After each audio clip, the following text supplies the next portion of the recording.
proves we can't ever really know what's going on.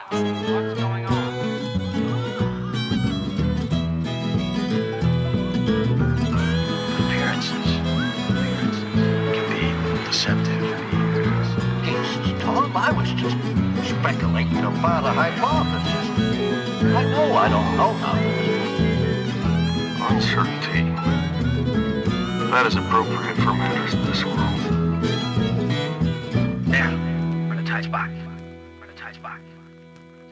Welcome to Framework. I'm John, one of the hosts of Framework, and it's time for us to talk about True Grit. With me, as always, the other host of Framework, Al. How are you today? Still getting over sort of a lingering cold or flu or something. It's going around. But, we're talking about True Grit today. The heroine of True Grit is also fighting off an illness the entire movie and book. So I'm very much in the Maddie Ross headspace. She and I have so much in common. I always thought that of you. And joining us, returning to the program, one of our favorites, Michael Martin. Thank you for coming back, sir, to talk about True Grit. Thanks for having me. Glad to be here. One of the great dad films. Three dads here on the podcast today. Who saw this one with their father initially in its 2010 release? Just out of curiosity.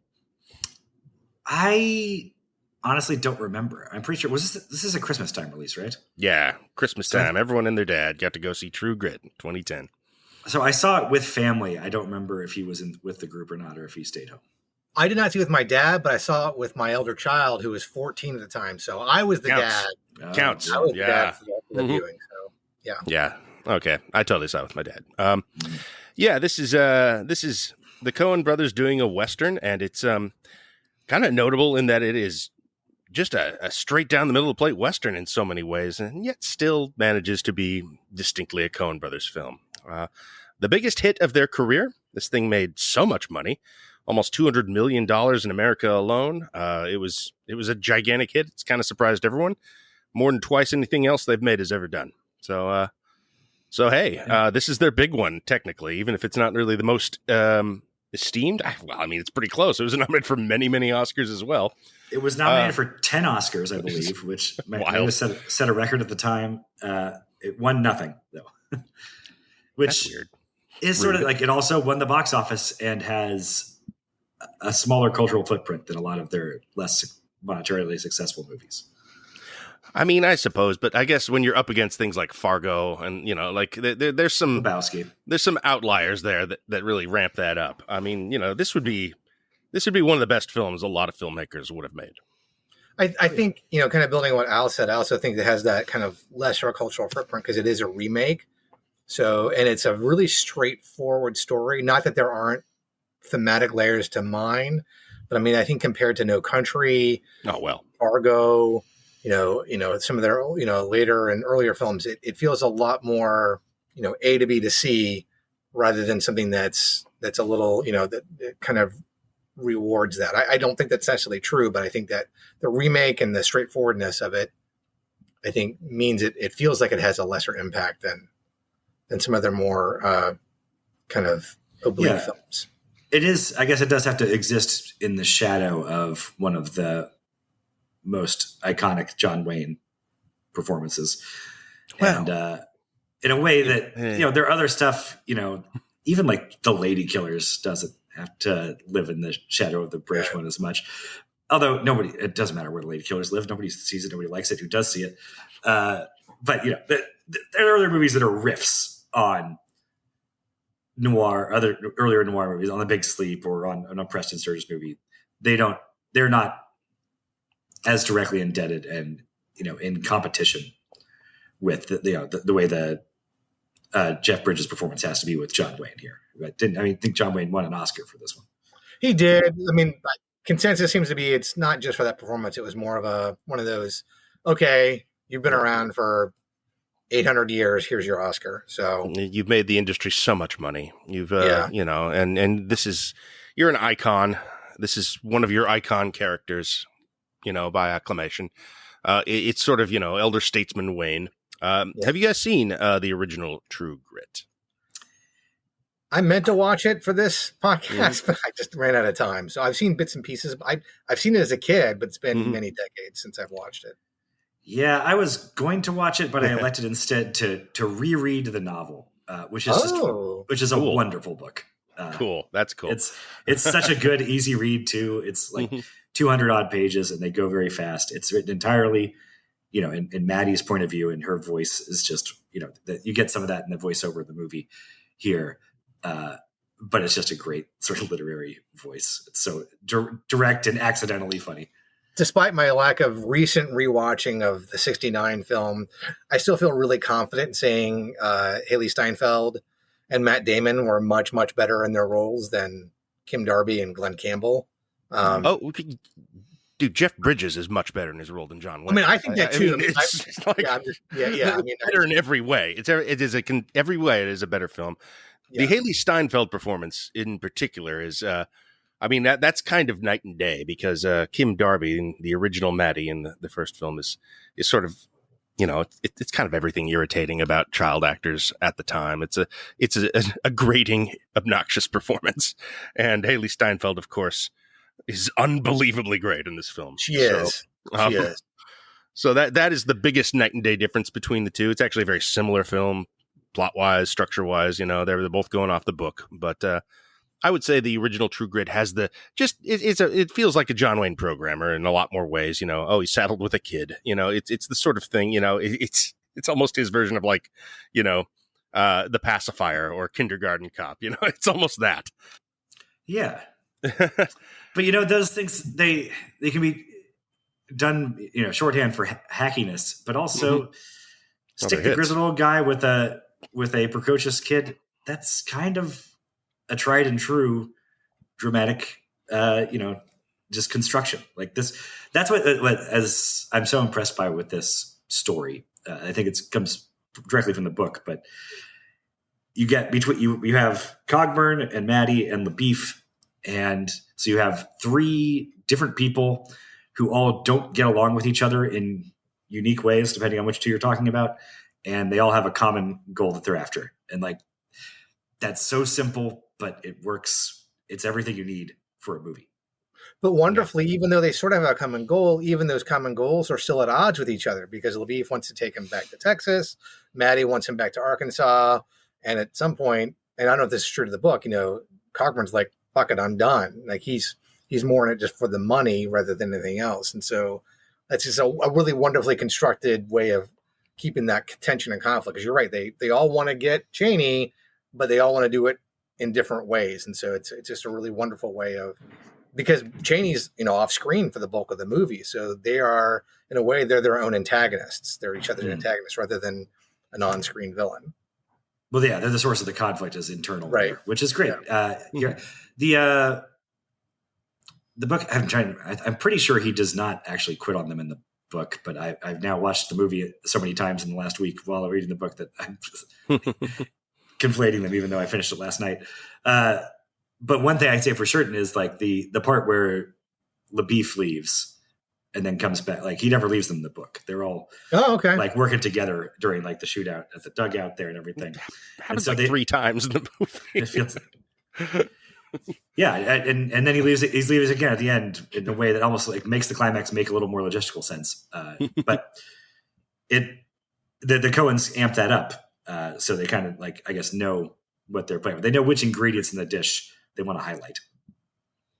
Well, I mean, a big part of this really is just like you said, the relationships on page are they kind of just play, but you're really plussing that up by having a handful of actors at the absolute top of their game here. Bridges and Damon, I mean, maybe never better. Really, both of them really luxuriating in their star personas a little bit. I mean, Bridges got stuck like this for a decade. It was so successful for him. And he didn't just get stuck. He got stuck with that voice from. Yeah, I was gonna say. I don't think he has enunciated a word properly since. It's like we just saw him earlier in Iron Man. He could talk then, and all of a sudden now he's just full of mush. So yeah, it's sort of this and Crazy Heart. He won the Oscar for Crazy Heart like right before this, which is obviously that's a success. And then this, a huge financial success, another Oscar nomination. Clearly, people want this from him, so that's why he ends up doing things like R.I.P.D. or he does the medieval movie. What is it? The Seventh Son, which is like a children's fantasy movie. He's like fighting dragons and he's talking like this. That movie doesn't exist. You're lying. No, but is there something to the idea? You hear sometimes about like celebrities that people's personalities or their like development as a person freezes at whatever age they were at when they became famous. Right. And is there like a version of that for actor personas like tend to get frozen in whatever you win the Oscar for? And that's like how we got Latter Day Pacino, and Johnny Depp. Yeah. I mean, I think probably to some extent, right? Yeah, it's this is what people want. You're going to keep getting hired to do this, and if you hit like 3 times doing this, you're always going to get asked to do this. So, but it's a shame because like we were talking about with just last week with our Oscar snub stuff, the Oscars aren't great at awarding people for their best performance. It's usually the one after that. Yeah. And so that means they have a tendency to try and lock people into their second best mode. Yeah, I suppose. I don't know. I mean, like Bridges is an example here. He's much better in this film than he is in Crazy Heart, I would argue. This is the more memorable, more iconic, great Jeff Bridges performance. I wish he'd won for this. Yeah. I forget. I don't know what he's up against at this point, but and even still, I wouldn't even say it's the best performance in the film. Yeah.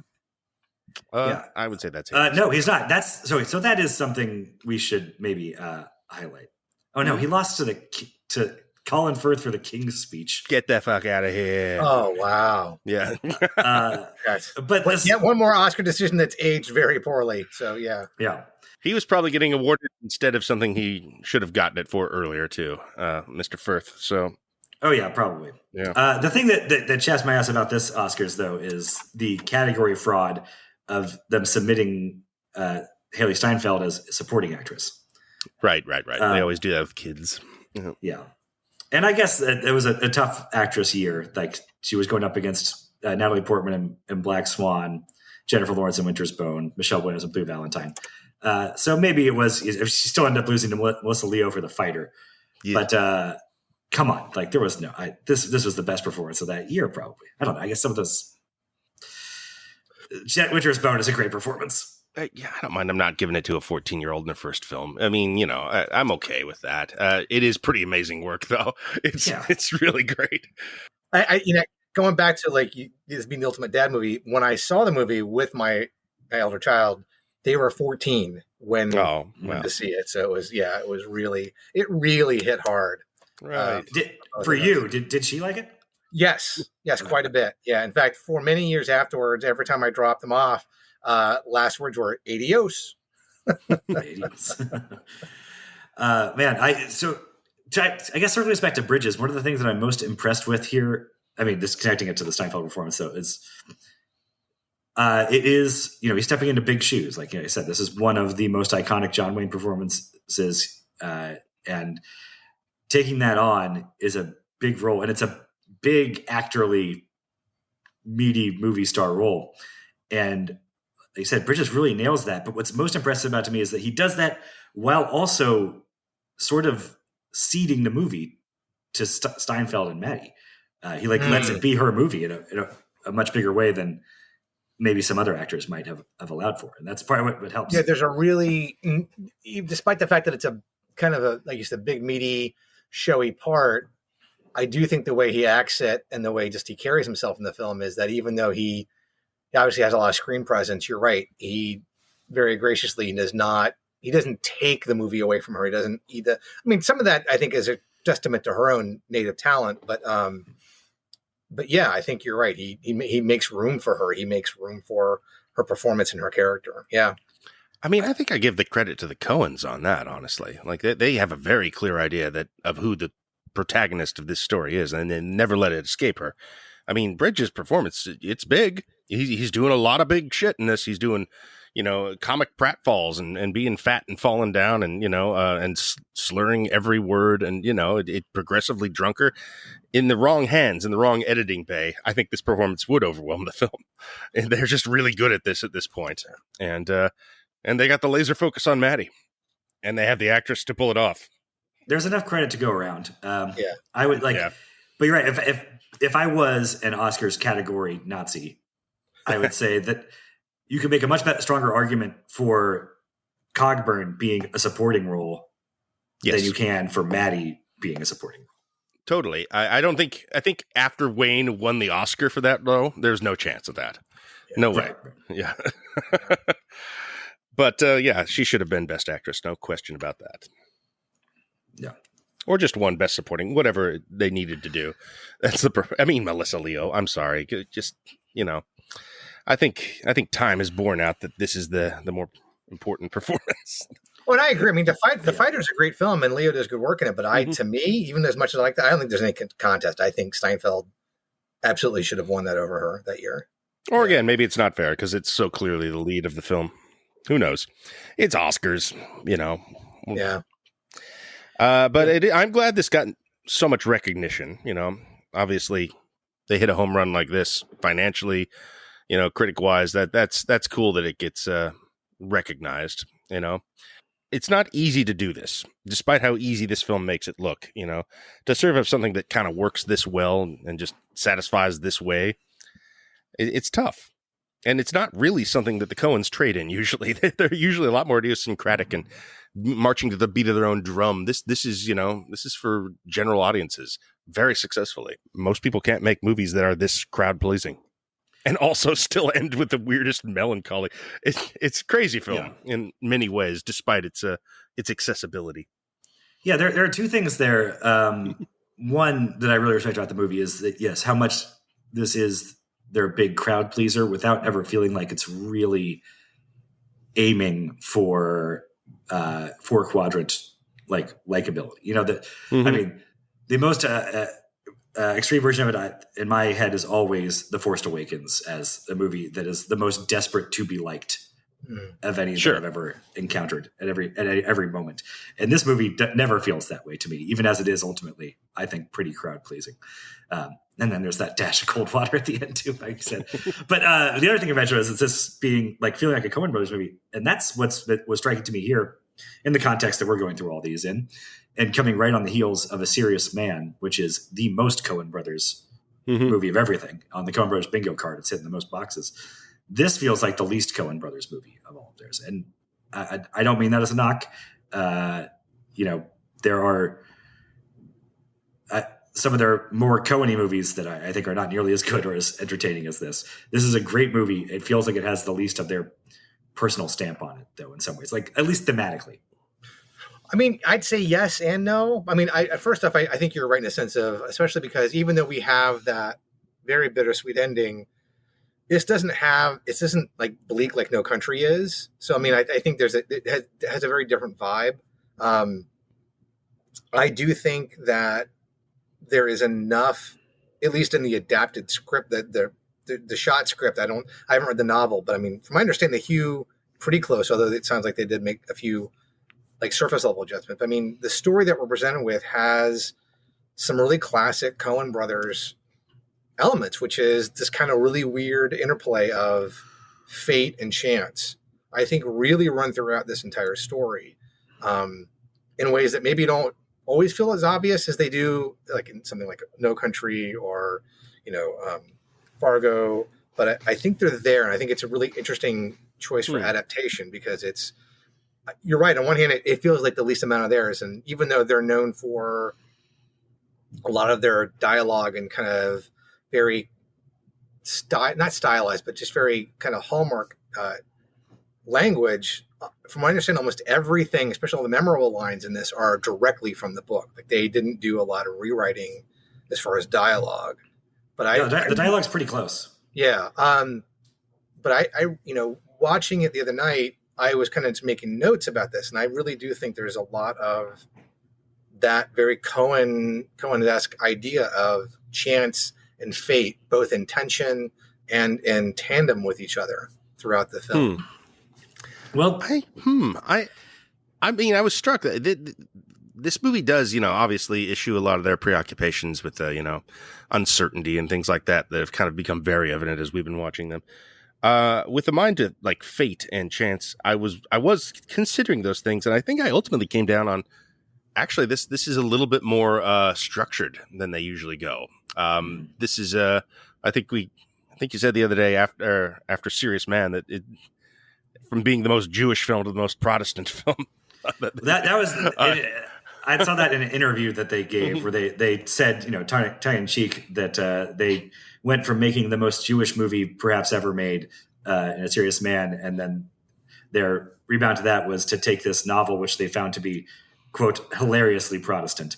And that actually is true. I think I forgot because I hadn't read the book in so long, I kind of forgot how directly that means. Like, they weren't saying that as a knock on Charles Portis. It's part of the novel's structure that there's humor in how sternly Protestant that Maddie Ross is as the narrator here, and her sort of asides about, well, the thing about the Presbyterians you have to remember is this, and but that guy was a Methodist, so what can you expect from him, really?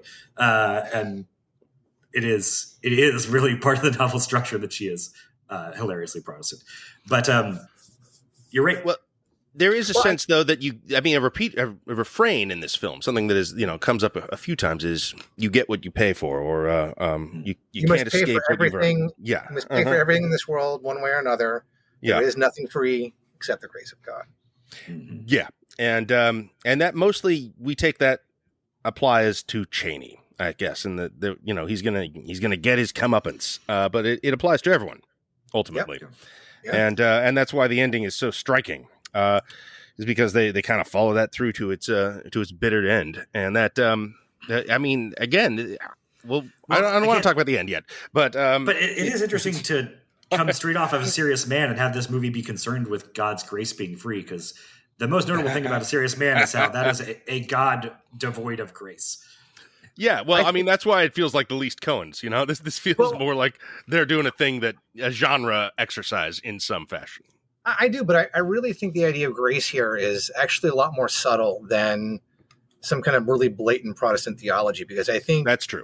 I still think, even though that informs the novel and obviously that's going to inform the script, I think overall this is I still think there's a lot of Jewishness in that sense of fate and consequence to the thing. I think if there's a grace here, it's really in that three-way relationship between LaBeef, Maddie, and Cogburn. That's where it comes in. It's a lot less about your ultimate fate as a person and more to do with your interaction with other people.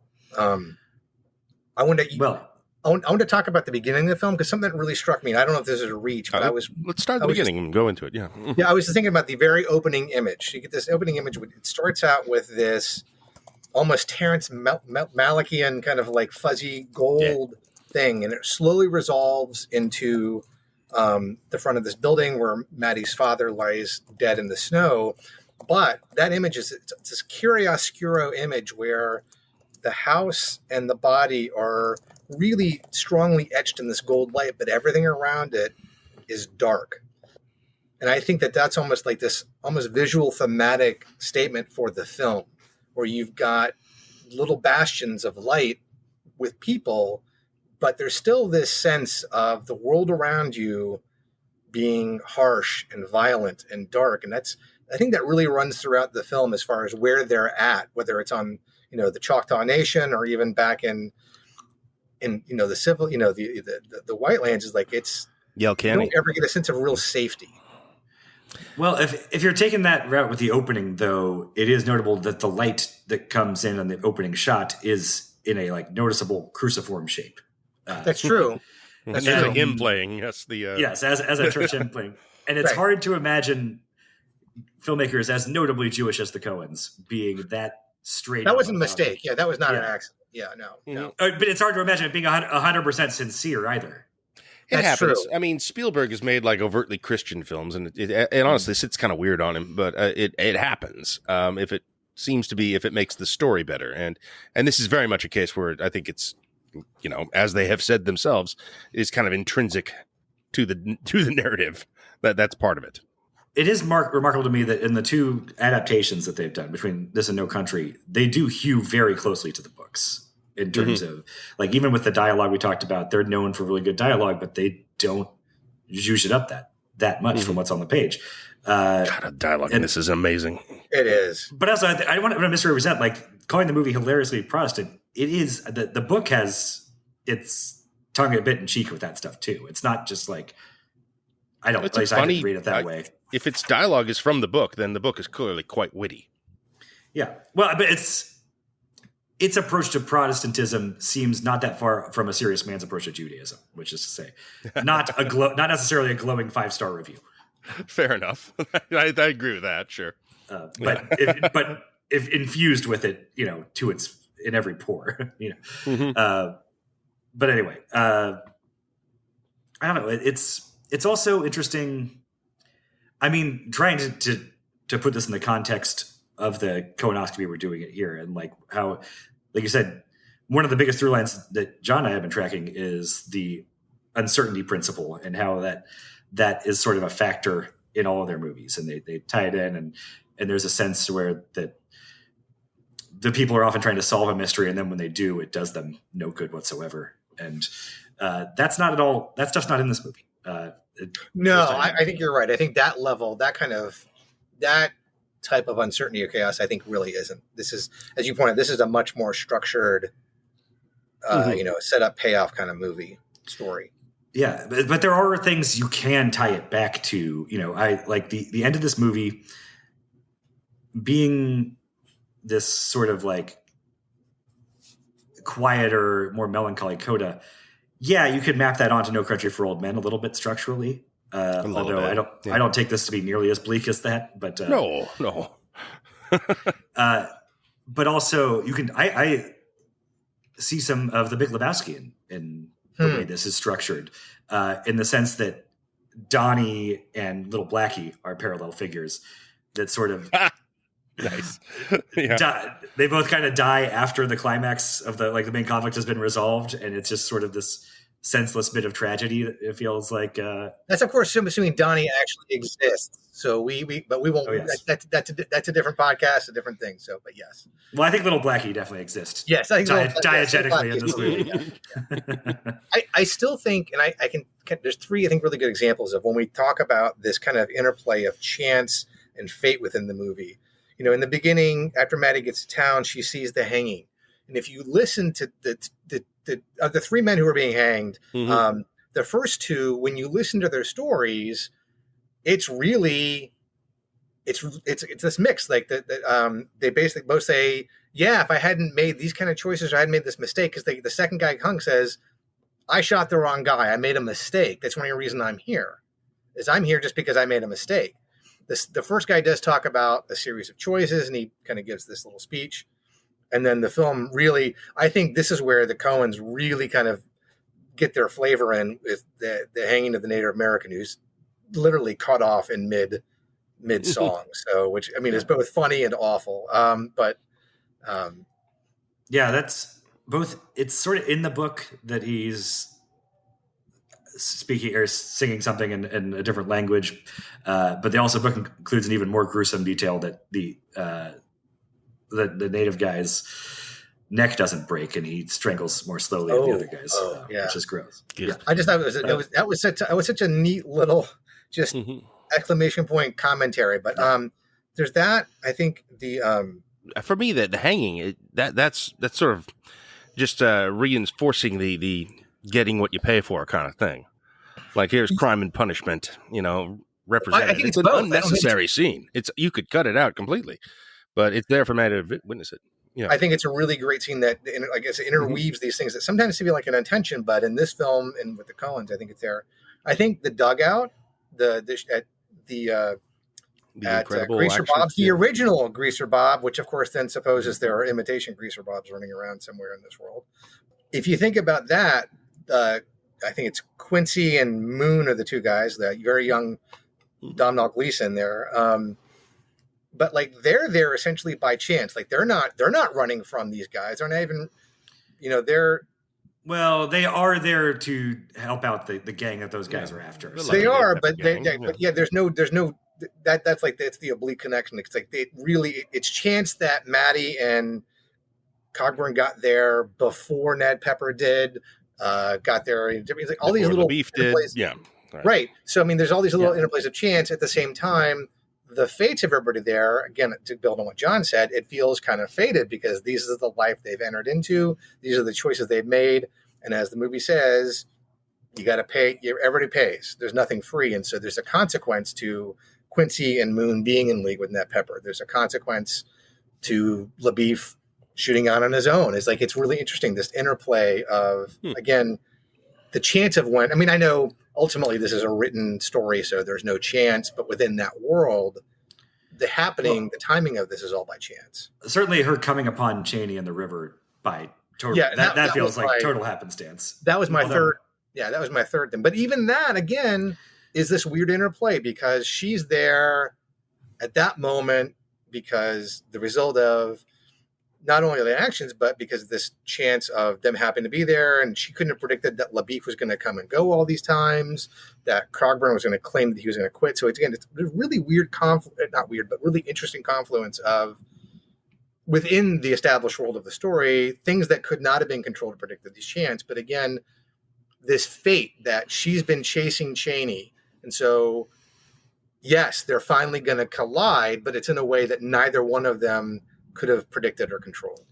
Well, and she does her damnedest to control it. And she puts herself on a path to intercept him, certainly. So there's, but she wasn't ready. It's as much a consequence of her determination actions as it is of a divine, loom weaving. I agree.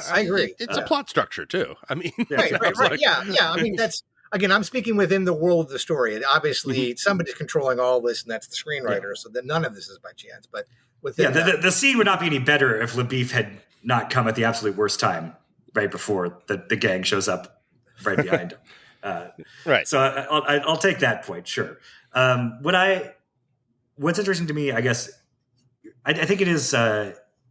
Certainly, movie's interesting in consequence. You could take it down to after Dom Hall Gleason dies, and Brewster promises to bury him properly, but then is not going to do that.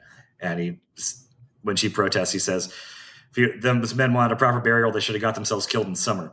And so it's not a 1-to-1 thing, but it is a consequence of they'll put it whatever way they will. Yeah. You live this life, you end up with these bad results. Yeah. But that is, again, that's kind of in tension with a lot of the preoccupations that we've been tracking in the earlier movies with the uncertainty principle and how these things don't tend to go 1-to-1. Although, I don't know, maybe, I guess if we're sorry to go back to the ending, but if we're tying back to another Coen-Brother ending, the ending of this in A Serious Man, when she shoots Cheney and is immediately thrown back into the pit of vipers, that feels like sort of as direct of a divine consequence as the tornado hitting and the phone ringing the moment he changes the grade in A Serious Man. I absolutely get that way. I think you're right. No, I mean, I think it's again. It's a bummer. It is, but Maddie makes a decision to whether it's justice or not. She decides to take the life of another person, and so, in theory, Judeo-Christian ethos sends a frown on those things and says that that's not a good thing. So there's this immediate, not karmic, but immediate kind of fated or divine, consequence. You've taken justice in your own hands, and now your life is potentially forfeit. Yeah, I mean, I think she could not be more justified in that killing. Well, he's still attacking them. Yeah, he could be killing. She's saving Matt Damon's life right then. In fact, I know. I hate it. It makes me angry, but it's very, very direct. Yeah, I look at it now in the context of the Coen-Oscopy more as this is something we've been tracking. We've been kind of laughing about in the last couple is how that in the Coen Brothers movies, people who take their fate into their own hands and try and really make their mark on the world and improve their lot always end up worse off than when they started.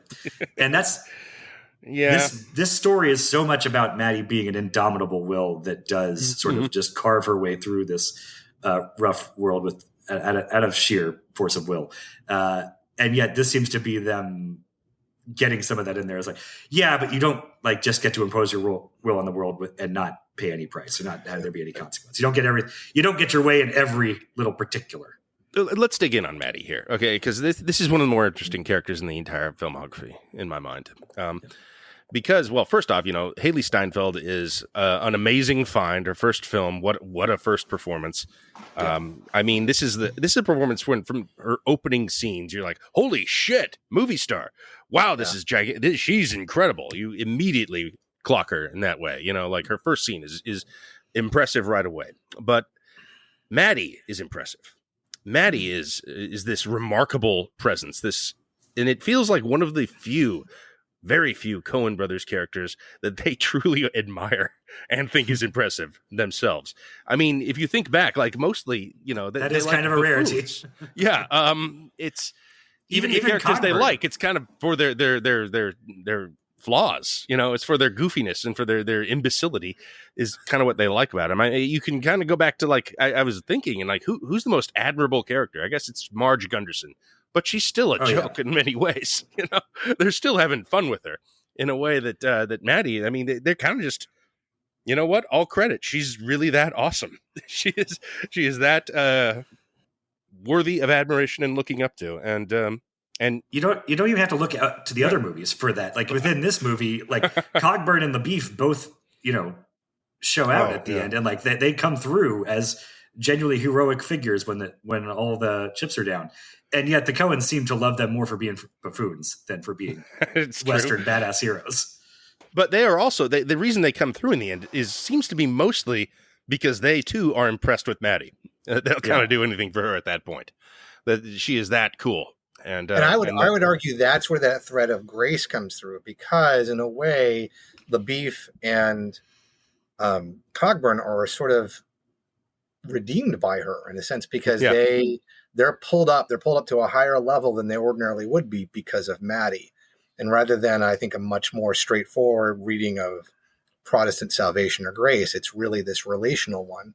But yeah, I mean, she's probably almost, I'm going to say the least ambiguous Coen brothers character, but I don't think that that's true. I don't know if that would be true, but she's certainly one of the less, I mean, because she's just a straight up aspirational, positive character. I mean, it's not that she doesn't have flaws, but you're right. I mean, even compared to Cogburn or The Beef, you take characters from other Coen brothers films, she's just, But I think that's important, like that.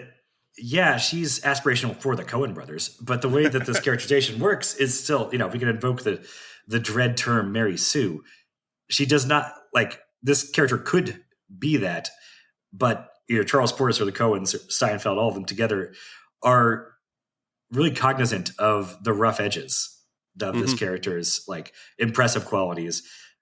Do mean that she's not going to get married and live happily ever after. And right. Yeah, I mean, I didn't mean that since like there's nothing wrong or weak about her, but I just feel like she's not as deeply flawed as a lot of other Coen brothers characters. So, and she is not a buffoon. That stands out. Well, that's probably the biggest. Yeah. Since like the only other character, like the Tom in Miller's Crossing is the only other one who's like, a more morally ambivalent character, but not a doofus in any way. I don't know. I guess Llewellyn Moss is pretty awesome, but things don't pan out for him either. Loses more than an arm. I suppose that's a good. I don't know that the Gabriel Byrne character is such. He doesn't work as well as other characters in that film for me is the issue, but that does fit. Well, he's not a real person. That is a realer person, even with all of her larger than life qualities. She's quite impressive, as I keep saying, but I think one of the greatest joys of the film and in the performances of these three leads is seeing them, the sort of grudging respect growing between them, kind of seeing each of them appreciate the other ones a little bit more and seeing and understanding them a little bit more, empathizing with them a little bit more as the film goes on. Seeing those changes in them, in the performances is kind of the secret engine of the film, I believe. Not that it needs it with all the other good stuff it's doing, but that's sort of the thing that, I think it's why it works as well as it does. Why these relationships work, why we care so much about them, is seeing, Rooster Cogburn kind of like really go soft on this girl is great. It's charming. And I mean, it goes to the dad movie thing too.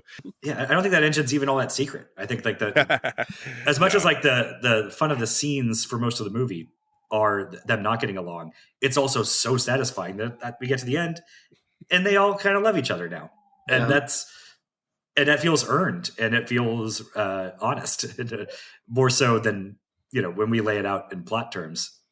Yeah. I will say, I mean, I've seen the film. It's now 15. It's all 14 years old. Came out in December of 2010. But I mean, I've seen it.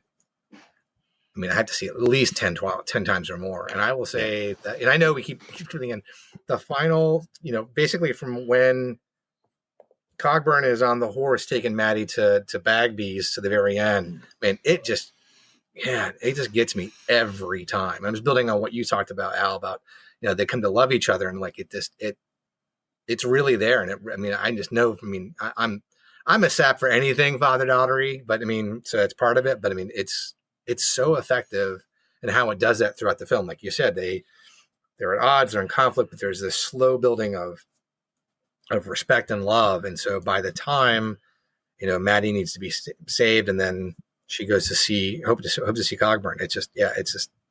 It really just, it's almost not, it's very quietly, it kind of gets you, really. How weird is it that we're talking about this kind of stuff in a Coen Brothers movie, though? Like, this is not what they do. I mean, you got to go back to like Raising Arizona for this sort of open, emotional kind of filmmaking, where people are growing to love each other over the course of the film. Yeah. That's just not their thing. I mean, that's why this feels less like a Coen Brothers movie to me. It's because it does conventional movie stuff. It just happens to do it incredibly well. And Raising Arizona is just all doofuses from top to bottom. It certainly is. Like, top to bottom doofuses. Makes it feel more of a piece with the rest of the filmography than this in that way. Yeah, that one's weird. This one, like, I feel like a lot of filmmakers could come up with something like this. It may not be as graceful or as well shot, or like the kind of technical things that they do so incredibly well. But just this sort of film is not really their province generally. And I hate calling it conventional because, again, like, I'm almost surprised how successful this was, considering that it feels like it's a very talky movie. It is a Western, which are not traditionally popular. I think it's the second most successful Western ever made, too, like financially, which is like kind of crazy. There's very little action. It's a lot of chatting, and again, the ending, that's a weird way to send people out of the theater for a Christmas release that made a ton of money, and it didn't matter. It still worked. Yeah. So there's really only one shootout in this movie, one action scene. Well, I guess there's two. There's the dugout. Well, there's two. Yeah.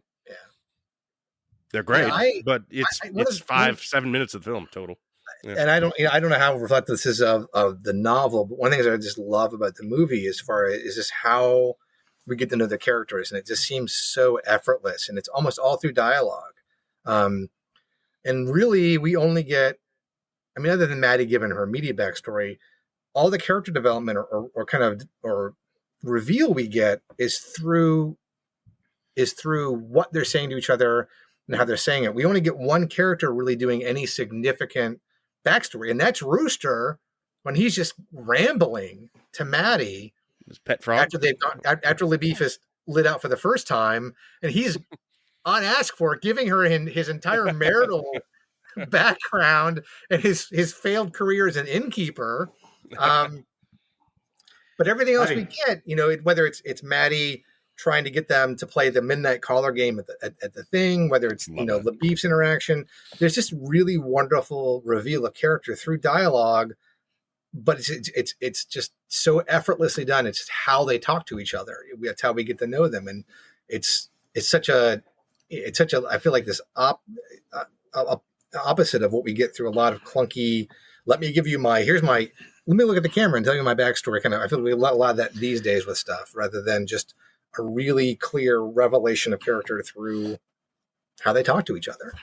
A traditional Western, like something like A Lonesome Dove, would have a lot more traditional kind of expository backstory. I think Duvall definitely gives you some of those direct to the camera, here's my deal kind of things. I think everyone looking into the campfire. And... that's a Western hallmark. And yeah, they are admirably free of anything like that. And it's just it has to be weird, even in their most conventional film, they can't just do regular stuff. It's got to be, got to be kooky, Gotta be. Well, and in their Western, they also eschew the sort of taciturn Western hero archetype. We have three very loquacious characters here. All three of these people like to run their mouths. They all have very unique voices, which is great. But I was struck thinking, like, was there? It occurred to me the thought of how did we not get John Goodman in their Western? And like, I guess he could have been at Cogburn one way, but honestly, the Beef feels like the John Goodman character to me in some ways. If you can, I can picture Goodman. This is such a Damon character. This is so him. I can picture like a sort of slimmer John Goodman doing the beat where he like proudly opens his coat to show off the Texas, like leans back. That's right. I'm a Texas Ranger. And that I can see younger Goodman, maybe. I mean, Goodman is a natural Cogburn, though. I mean, he could be either play. And Bridges is, as good a choice there, if not better. So that's tough. Yeah, that's fine. You can stick Goodman in there, no question. I wouldn't mind. But I would personally, I would have put Goodman in one of two much smaller roles. Either the guy they encounter with the bear on his head, that would have been Goodman. Oh, I wouldn't change that guy for anything. His voice is whoever they incredible. got, he's fantastic. But I could see Goodman maybe in the role of the shopkeeper that Maddie bullies. Yeah, the horse scene, seller. Yeah, the horse. That scene is. I can't even like parse it. It's just so phenomenal. It's just acted, written. I mean, it's not so much shooting. That too. Just wow, they were going fast there. That scene, I love the way it cuts out on her. Like she's gotten everything she wants out of him, basically, and then ends on. And here's what I have to say about that saddle. And then we cut away, knowing that she is going to rub him down to an even smaller nub. And then we get the little coda later on when she's talking to the stable boy. He's like, I'm not allowed to say your name ever again. Well, I think when she sees him the next day and he is so beat down, and she's like gracious in her victory at that point. Yes. It does make her, like I said, there's some rough edges to this character, and that her indomitability can rub people the wrong way. Yeah. But also that often makes us like her a little more. Yeah. This whole thing is the dialogue in this. I mean, there is a sort of a subset of the Western which is incredibly dialogue heavy, where the characters speak. I mean, I'm thinking of Deadwood in particular here, but even stuff as far afield as Tombstone might fall into this a little, which is and I mean, I'm kind of going off with what David Milch has said about the dialogue in Deadwood here.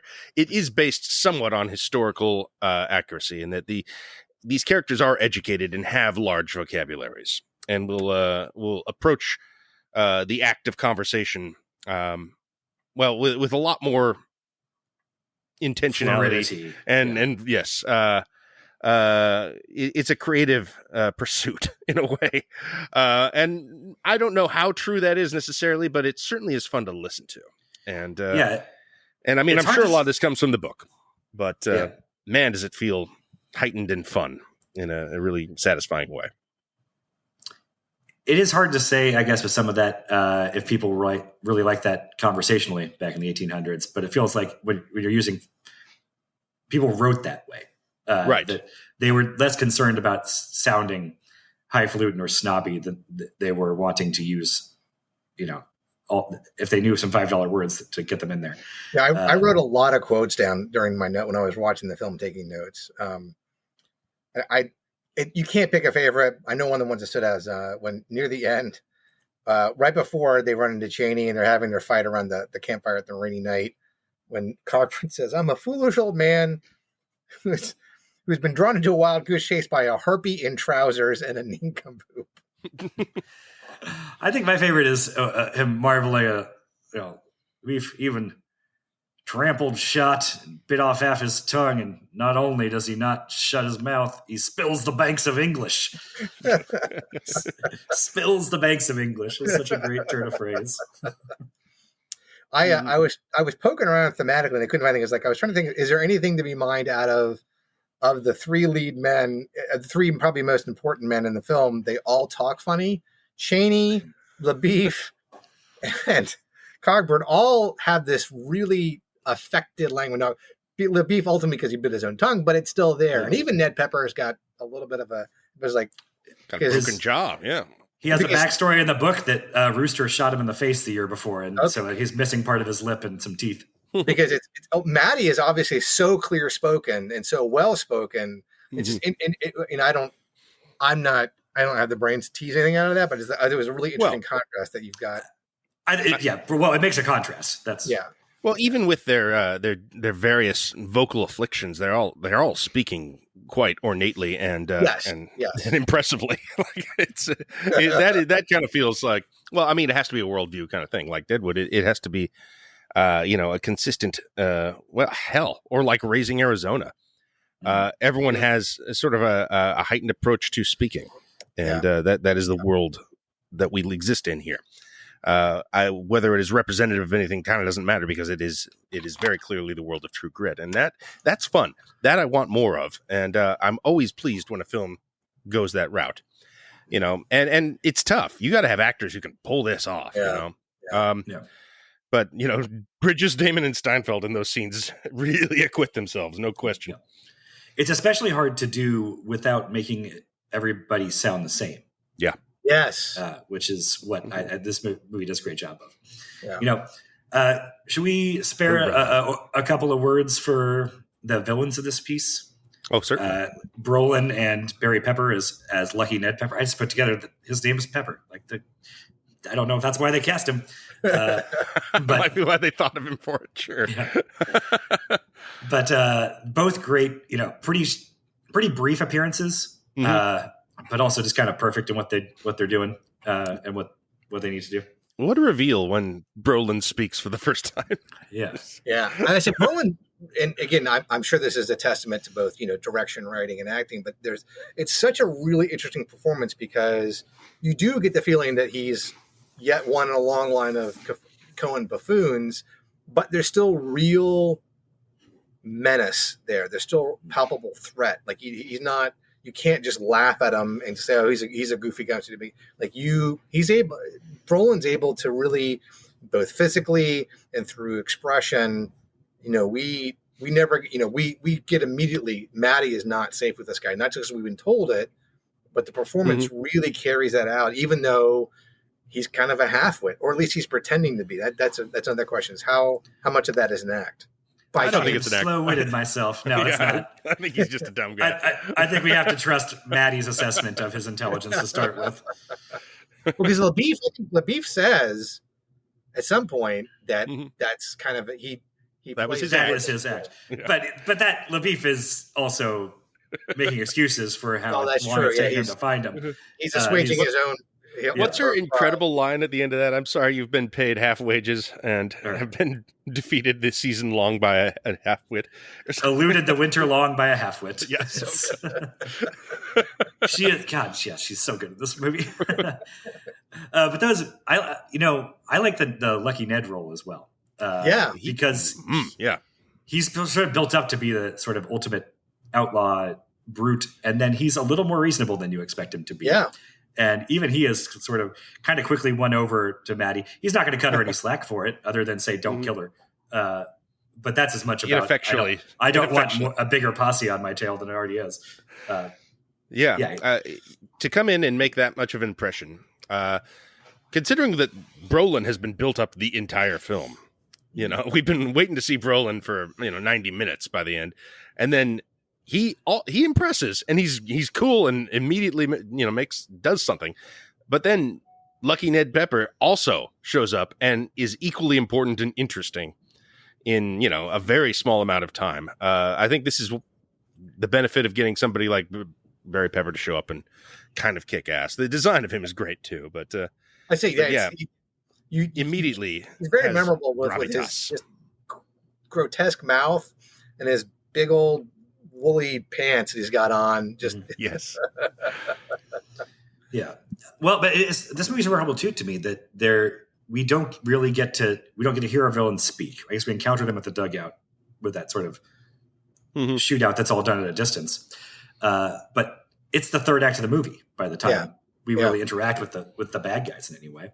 And that led me thinking about how another way that this movie is unlike the other Coen Brothers movies we've been, motifs we've been tracking through the whole Coen-Oscopy is that I was like, oh, well, there's no like nemesis figure in this movie that's tracking the heroes. But actually, now that I think about it, no, it's Maddie is the nemesis. Yeah. She's the most like pure nemesis figure other than Chigurh, probably. It's just that she's on our side. I'm glad you mentioned this because I had one of my notes. I'm like, I don't know about it. So one of my notes was Maddie is the positive version of Anton Chigurh. Exactly. Yeah. They're both relentless. They're both just absolutely focused, and they cannot be swayed.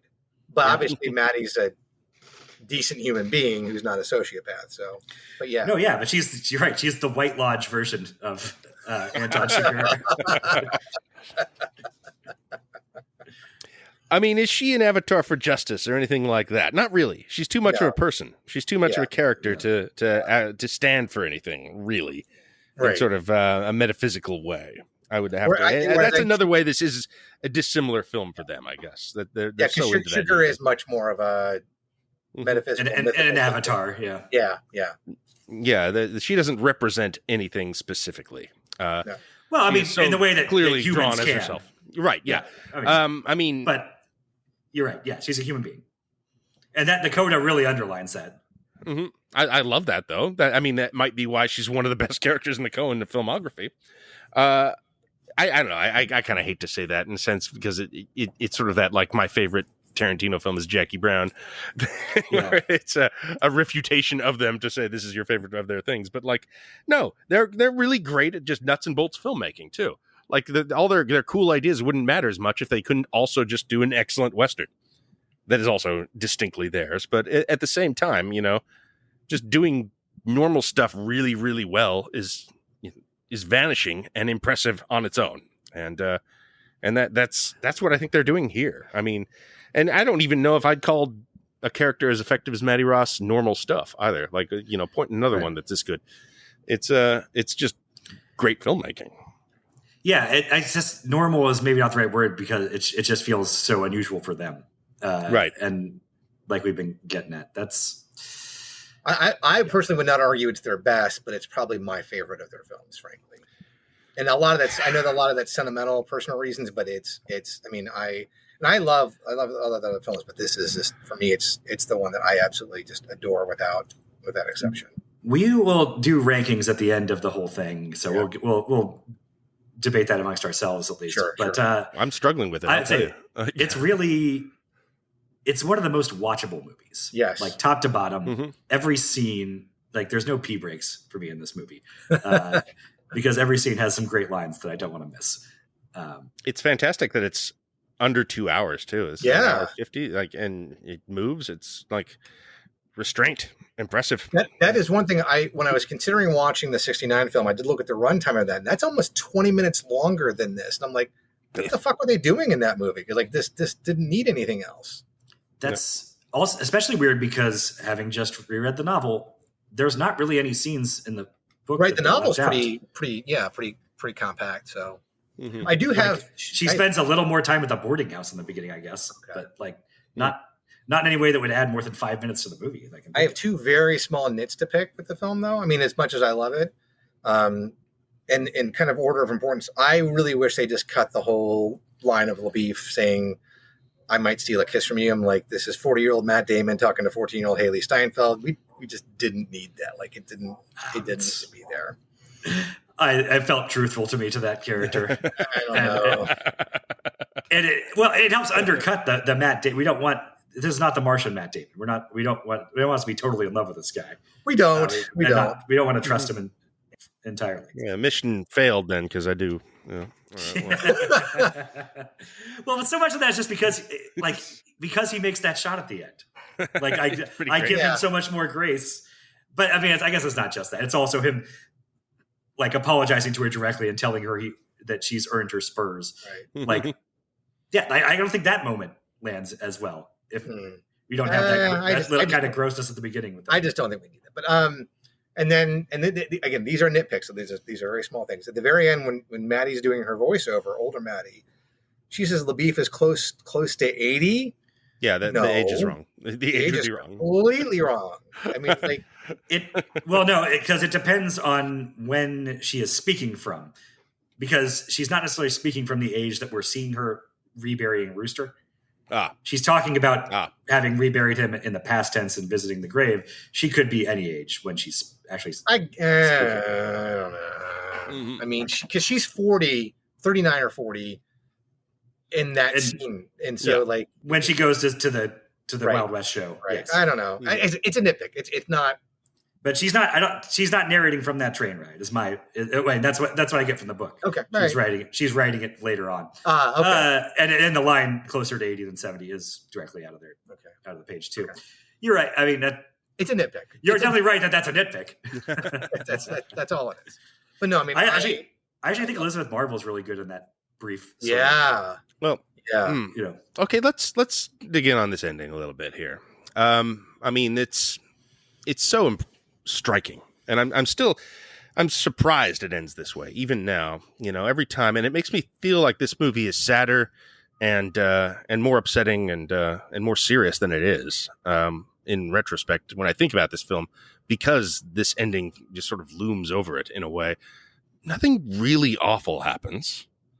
You know, like she loses her arm, and that's bad. But you know, other than that, like, you know, they succeed in their mission, and they're all okay. You don't get the sense that losing her arm slowed her down that much, you know. No, but you get the sense that her life was not easy. You get the sense that she had a difficult time, and I maybe part of that is because she lost an arm, but it seems just sort of an extension of her incredible strength of will and her indomitability kind of ends up being a bit of a liability in the course of living a human life. And that is sad. That is sort of a difficult pill to swallow, but, you know, feels a little bit, you know, it's a way to make this less sentimental for sure. But you feel like maybe the whole thing made her grow up a little too fast. I mean, the movie ultimately is a sort of a coming of age film, and with that comes a loss of innocence. But she already feels fairly grown at the beginning. I'd say it almost makes it right. more sentimental in a way that the sadness really comes from what the coda establishing is that she never again got to see the people that really appreciated those qualities in her. And you get a sense that she went through the rest of her life, you know, mostly getting what she wanted, but having a lot more people like the colonel she horse traded with that walked away from for not shaking their head at what a, you know, great girl she was, but kind of bitter at having to deal with her. Yeah, I mean, I think that the sadness or tragedy is that when she's old enough to probably articulate a lot of the thoughts that she has, she can't because he's dead. I mean, that's the tragedy, is that when she comes to see him as a 40-year-old woman and she has a much better understanding of, presumably, about herself and her feelings and what Cogburn and Lviv meant to her, she was in a position to articulate those things. She couldn't because he was gone. That to me is the sadness and tragedy of that moment. That said, I mean, Rooster Cogburn did have a long and apparently happy life. You know, he seemed to have landed in a good place. The circus performers that he spoke to, you know, and when he was a very old man, kind of say like, yeah, we had some times together. He didn't lose his sort of ineffable personality. So, you know, he stayed the same or maybe got better in some ways. You know, he's not out killing. He's doing circus performances. So, so he had a decent life. They didn't get to reunite is the extent of it. And that is not the greatest tragedy necessarily. No, but it's such a believable human tragedy. Like, she's it's not what too practical to let that deals in. Yeah, like actually hurt her in any way. But I don't know if I agree with that interpretation. Let me go back because I think there's actually some sadness in Cogburn ending up at a circus. Really? Is this? Oh yeah. I mean, your interpretation makes sense, and I didn't think of it that way. But to me, you know, he's kind of like this iconic frontier lawman with the lawless background, and he was the ones who lived ended up in the circus. That's what happened. Right, I'm constrained, but for him to end up kind of play acting at the life he used to lead, to me feels like there's an inherent sadness or or just kind of it's sort of it's the Vanishing West thing. The yeah. And then uh-huh. and again, I don't I don't think that they didn't get talked. I think there is a lot of stuff, and I think Elizabeth Marvel really does a great job with 40 Years. I read Maddie as someone who, again, as we see her when she's young, she has thrived by force of will, but there's a lot that she does not express and does not feel safe in expressing. And he might have been the one person she'd been able to, and now she can't. And to me, there's just a lot of inherent sadness in that last reunion being denied, because it denies catharsis for certain. Yeah. Yeah. If there's anybody that she would feel safe probably in showing herself a little bit to, it's going to be him, and she can't. So she is now, and that strikes us because as audience members, right, that relationship is the one we have experienced with her, and that is so important to us that it denies us the catharsis. That's true. Yeah. Of getting a final note on there. Yeah. But yeah, you get the sense that she's thrived economically, but maybe has missed something personally, or is not, maybe she's not the happiest person in the world, although I don't think she would change if you gave her a button to press. Yeah. I also don't feel that the circus stuff is sad, but maybe it's also partly that, Rooster becomes kind of a cuddly father figure to Maddie here, but also he rode with Quantrill's Raiders to slaughter women and children in Lawrence, Kansas. Yeah, and so maybe gets better than he deserved in the end. And maybe that's my bias as a born and bred Jayhawk talking. But no, I hadn't considered those aspects, and I think there's a lot of legit. I think you guys are right, but I hadn't thought about it from that point of view, and I think you're right. I do. Well, it's not an overt downer, which is it's a little harder to quantify what's going on here, and that's so fascinating to me.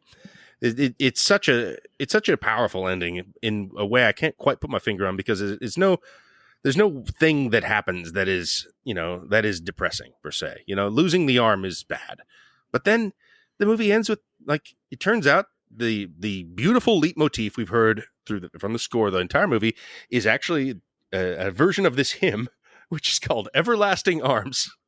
Yeah, that's it ends. Are they making fun of her? Is that the most Coen thing about this movie? Like this, the darkest off-center joke that they could work in there. It is wild. It's a strange note to end on. It's a strange realization. I know this is probably a direction we don't want to get into too heavily. We touched this in the beginning of the cast. I've shared with you guys before on different episodes. I have a background. Like, I spent a good part of my young adult life in the evangelical subculture, and I just will say that from that background, watching this film, the use of that hymn as the basis for the score strikes me as a lot. There's a lot. I'm not going to say ironic, but like this commentary, because again, while you're right, there wasn't this terribly unhappy ending for Maddie and for LaBeef and for Cogburn. There still was a lot of pain and a lot of suffering, and there was a lot of hardship, and a lot of other characters met pretty harsh fates. And it's interesting to me that the musical theme for this film is ostensibly rooted in a Christian theology, all about grace and forgiveness and good things happening even though you don't deserve it, while so much of the film is tied up in what Maddie said in the beginning, which is nothing in this world is free. You get what you pay for, and you also pay for what you get. And that's just an interesting juxtaposition to me. Coming in the background I had is that if there's grace in this film, and again, it is the interplay between the people. It's not so much in the fates of them, but in how they affected each other. Yeah, but I think if it just ends without the coda, then that all becomes a little too neat and a little too saccharine. Well, I agree. I think the coda is beautiful, and I wouldn't take away from it. No, I think you can't. Yes. It gives this movie so much resonance. No, I was making an observation, not a criticism or a recommendation. No. I wasn't saying you were suggesting to take it away. Just that it is part of the reason why it's there. Probably is that otherwise this becomes a story about how these three people didn't get along that well, but then they went out and killed a bunch of dudes, and all of them were better people for it, and lived happily ever after. And instead, it goes forward. Like, I don't know. I'm now like connecting it to the end of Lord of the Rings a little bit. It's like I had Which a it- similar thought, actually. Yeah. Which I refer to that ending as the fantasy version of the ending of The Graduate, where it's just like we linger a little too long after like the bad guys are defeated for it to be just a totally happy ending. Yeah, because nothing ever ends, Yeah. Adrian. Yeah, there's no endings exactly until you die. What a way to end this film. I guess that does make it feel more like a Coen Brothers movie, Like this is so plainly not part of the sort of the nihilistic despair of the previous three films that we've talked about. It's a different beast altogether, but it's got that you're not getting out clean, you're gonna get a little haunted at the end, even still in this Western adventure. Yeah, you know who's not getting out clean either? Llewyn Davis. That's going to be our next one. Right back into the bleakness. Yes. Yes. So dive right back in. I have not seen that one. That's one I have still not managed to see. So it might be their darkest film. Really? Yeah. I don't know. It's darker it's than a rough No one for Country? me personally. Yeah. No, it can't be darker than No Country. That's Darker than No Country? Really? They set the bar there. It might be in a weird way. It might be less enjoyable to watch than No Country, though. I'll go with that. Oh, for sure. Yeah, it's really great though. I'm watching for the music. I'm sort of dreading looking forward to it. Yeah, it's one last word for me about True Grit is that for me, one of the, I love it for a lot of reasons, not the least of which is the experience I had with my older child seeing it, but it ended up inspiring me when I was kind of knocking around for I do some fiction writing on the side, and I ended up writing 25,000 word novella. I was inspired by Maddie, and I took True Grit. I took a couple of the stories, and I wasn't outright cheating, but some things about the movie really inspired me, and it inspired me to do one of what I feel is one of my best writing things. I just have it's such a great story. But anyway, it's just it's accessible in that way that you feel like you could riff on it without tarnishing things necessarily. Well, that is kind of one of the nice things about great art is it kind of makes you want to create stuff yourself, and that's I mean, this is a fine film to use as an inspiration because it I don't know, gets the fires going, I would say. That is a good note to end on to bring us into Llewyn Davis, because if ever there was a movie about creating art that make you not want to do it, it's probably that one. To say the least. All right, thank you, Michael. Thank you. One of our favorites. Great movie. Great talking to you. Jesus, Tom, I was just speculating about a hypothesis. I know I don't know nothing. Uncertainty. That is appropriate for matters of this world.